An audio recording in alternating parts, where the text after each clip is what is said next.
Hey everybody, we're here with Juka. She is the founder of Juka's Organic, and we're here to talk to her today. So, first and foremost, tell us, how did you get started with your brand?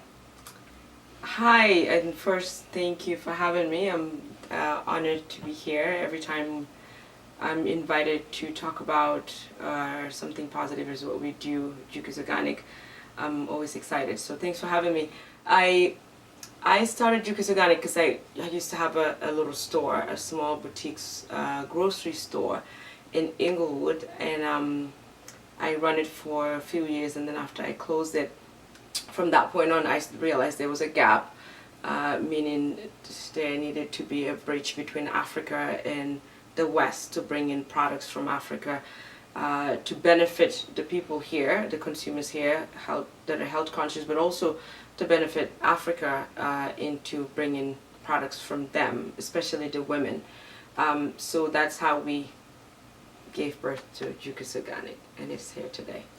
So, tell us about your own personal journey coming to America and how that kind of kick-started your brand. What are some inspirations in your life before you started it that kind of is infused in the brand today? I think it's funny. This came about. I started thinking about this on Father's Day because I'm really passionate about my dad, and I think I started emulating a lot of the things that I'm doing today. It came from him, probably being a business owner and also being a philanthropist and giving back a lot. And even though Jukas Organic, it's not a non-profit, it's a profitable company, but a lot of the things we do are similar to the things that nonprofit organizations do, which is empowering women in Africa and so forth. So I feel like the philanthropy side of me definitely came from my father. As a young kid, I remember him taking us every holiday. Like for the Christians, it's Christmas, but for the Muslims, it would be Eid. So it's like Christmas for us. And he would take us every holiday to spend with the kids at SOS. I guess you guys will know SOS. So instead of just being at home every evening, we would go and spend it with the kids that were orphanaged and so on. And I think that probably left a lot in me, which I see my passion and drive in trying to help people all the time. And for us, Jukas Organic, like I said, it's not what I get from it, but what I give back that gives me so much gratification, that gives me so much hunger to do more.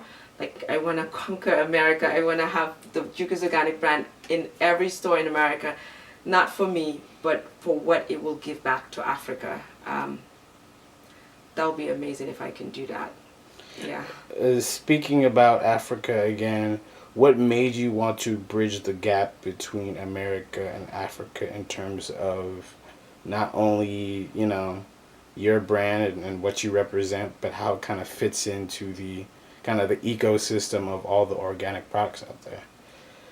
Wow, that's a good correction. One thing that came into mind though, Wakanda, and it's so real because there is a huge gap between the West, whether it'll be African Americans or the Africans in Africa, or the non-Africans in the West, the Caucasian or the ethnicities. There's a huge gap because I feel like when Africans come to the West, they segregate themselves, and then so it's almost like an outside world still.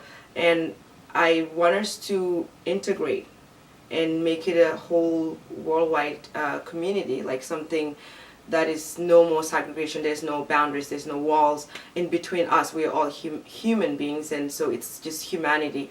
So, and Africa has so much to offer in terms of healthy products, healthy lifestyles, remedies, health remedies, and so on, or natural remedies for health reasons. So why can't we just all be one? And just as America and the West is feeding Africa so much goodness, social media and all these things, the technology that you guys are introducing to Africa, why can't we also introduce what we have to the West, which is the way we live, healthy living, natural food remedies and so on. So I think it's time to bridge that gap.